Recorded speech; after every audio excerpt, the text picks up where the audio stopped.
Bonjour et bienvenue pour la désormais traditionnelle revue des sorties du mois d'avril. Ce mois-ci, c'est à nouveau la librairie Les Fictionnautes qui nous accueille pour un programme quasiment à 100% consacré à Marvel. À savoir, Actu Ciné-Série, Hellfire Gala, les packs découvertes 100% Marvel, l'intégrale Marvel Rarities et Ultraman.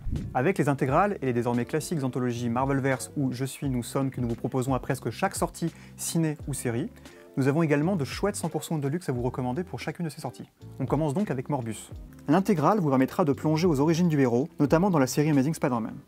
A l'époque, il y a le Comic Code Authority qui empêche l'apparition de monstres. Dracula étant un perso issu de la littérature, ça passe mais c'est vraiment la limite. Morbus, un humain qui est un vampire vivant donc, est une façon pour Marvel d'avoir un vampire sans en être réellement un. Ainsi, Morbus oscille entre tous les codes du vampire et l'anti-héros qui doit lutter contre sa vraie nature. Des aspects que vous pouvez retrouver dans les épisodes de l'époque avec sa série solo ou la rencontre Blade, mais aussi dans les récits complets disponibles en Deluxe, période Marvel Now, ou en 100% avec la mini-série la plus récente qui lorgne vers les codes du body horror.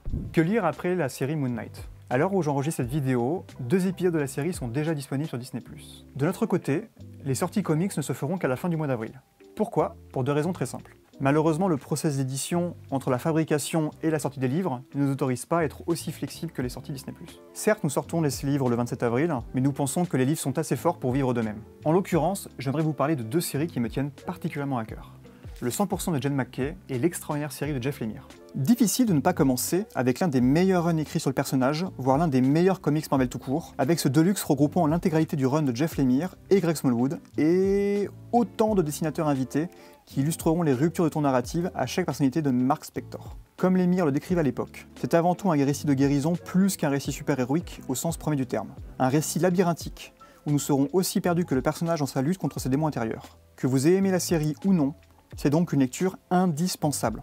Devenu l'un des scénaristes incontournables de Marvel ces dernières années, Jen McKay signe dans son 100% un début de run très prometteur sur le vigilante blanc avec un Mark Spector en quête de légitimité et de rédemption après un événement que vous découvrirez dans le tome 7 d'Avengers. McKay connaît bien l'histoire du héros et fait un travail de synthèse admirable, piochant des idées et des personnages dans les différentes périodes éditoriales précédentes de Moon Knight, mais en développant également la mythologie de Khonshu. Le tout servi par Alessandro Cappuccio qui est une vraie découverte, car c'est son premier travail chez Marvel, mais qui possède déjà un sacré niveau de dessin et des idées plutôt intéressantes à mon sens graphiquement, comme l'espèce d'halo autour du costume de Moon Knight. C'est donc à mon avis un bon récit moderne pour les habitués ou pour continuer sa découverte du personnage. On y est, l'événement diplomatique le plus important des X-Men est arrivé. Après le conflit dépeint en Time of Sword et les événements et séries qui en découlent, nous vous proposons de faire une pause dans Reign of X et de vous inviter au Gala des damnés. Alors enfilez votre tenue la plus extravagante et venez avec moi. Hellfire Gala est un crossover réparti sur l'ensemble des séries mutantes, racontant chacune un point de vue et un moment différent du gala. Emma Frost étant la maîtresse de cérémonie, on commence donc avec les Marauders, avant d'aller checker du côté de la sécurité gérée par X-Force, ou de voir comment se déroule la soirée des nouveaux mutants. Sauf qu'évidemment, de multiples rebondissements vont survenir au sein de cette soirée et rebattre les cartes. Un événement qui fera date donc, entre l'annonce du nouveau casting de la série X-Men et un épisode Planet Size X-Men fabuleux qui va bouleverser l'univers des mutants, mais aussi le reste du monde Marvel. Et tout ça en 2 albums que nous vous proposerons entre avril et mai. Et pour célébrer cet événement, nous vous proposons une opération spéciale le jour de la sortie pour vous permettre de repartir avec le guide officiel du Hellfire Gala. Un petit fascicule totalement inédit, mélangeant le guide numérique de Marvel en VO avec la galerie des variantes cover interconnectées tapis vert de Russell Dauterman, le talentueux dessinateur de Thor qui a designé spécialement tous les costumes des mutants que vous verrez dans les 12 numéros. Ce bonus vous sera offert dans les magasins participants pour l'achat de 2 albums mutants allant de House of X jusqu'à Hellfire Gala. Comme le mois dernier, nous vous proposons ce mois-ci 2 packs découvertes sur les meilleures séries Marvel du moment. On commence donc avec Captain Marvel de la scénariste Kelly Thompson.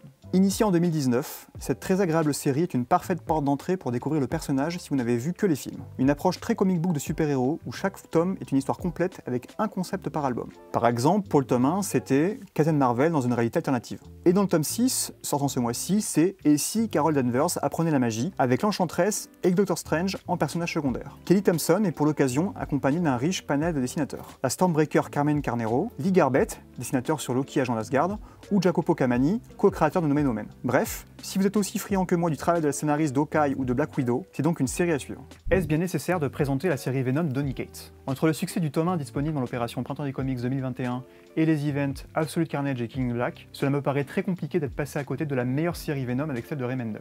Petit rappel pour les retardataires. Jusqu'ici, Eddie Brock était loin d'être le personnage le plus subtil et intéressant de l'univers Marvel. Mais ça, c'était avant Donny Cates. En lui mettant un petit frère dans les pattes et en inscrivant le symbiote dans la cosmogonie Marvel, non sans reprendre un élément imaginé par Jason Aaron dans son run sur Thor, Donny Cates est arrivé à donner une profondeur et un aspect tragique à un personnage qui en manquait cruellement jusqu'ici. Et la cerise sur le symbiote, c'est évidemment Ryan Stegman Ultraman qui arrive à nous faire décrocher la mâchoire plus vite qu'un symbiote affamé devant un navet. Une des meilleures séries Marvel des années 2010, dont on a très hâte de vous présenter la suite scénarisée par Ali Wing et Ramvi. Elle se sera faite attendre, mais voici enfin l'intégrale Marvel Rarities. Une intégrale qui, comme son nom l'indique, est bourrée de rareté.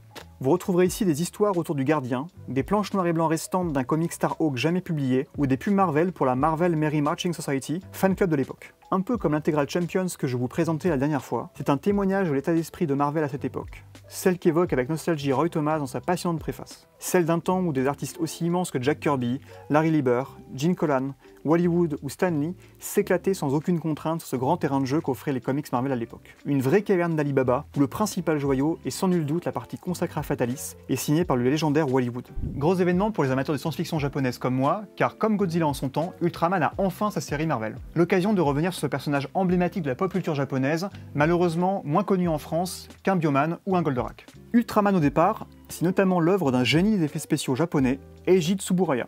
Également co-créateur de Godzilla, Tsuburaya va créer sa propre société pour produire des programmes de science-fiction. D'abord Ultra Q, puis Ultraman en 1966. Peu à peu, les différentes séries Ultraman vont devenir cultes et marquer de nombreuses générations de Japonais, de Naoki Urasawa à Hideaki Anno, le créateur d'Evangelion. En France, seule la série Ultraman 80 sera diffusée dans le Club Dorothée. Parlons du comics maintenant. Aidé de Matt Groom et du dessinateur Francesco Manna, Kyle Higgins, le talentueux scénariste de la série Power Rangers, réussit à nouveau à montrer son amour du tokusatsu en offrant cette intéressante variation sur les origines d'Ultraman qui parlera aux fans comme aux néophytes. Car oui, à l'instar du manga publié chez Kurokawa et adapté sur Netflix, vous pouvez totalement découvrir le personnage d'Ultraman et de Shin Hayata à travers cette série. Et si vous connaissez déjà la série d'origine, certains éléments ne manqueront pas d'attirer votre attention, comme la chronologie d'apparition de certains personnages. Petit plus non négligeable, la série Ultra Q dont je vous ai parlé avant a également le droit à sa propre version, illustrée par le génial Michael Cho, dans une esthétique collant parfaitement à l'ambiance de la série télé d'origine. À l'heure où les épisodes d'Ultraman sont disponibles en simulcast sur YouTube et que les kaiju envahissent autant le comics Kaiju Max, le sang, que le manga avec Kaiju numéro 8, il n'a jamais été aussi facile d'être fan de tokusatsu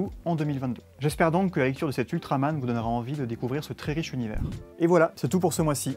J'espère que cette revue des sorties vous a donné envie de découvrir ces titres. N'hésitez pas à poser vos questions en commentaire. Quant à moi, je vous donne rendez-vous le mois prochain pour la prochaine vidéo. Et d'ici là, bonne lecture!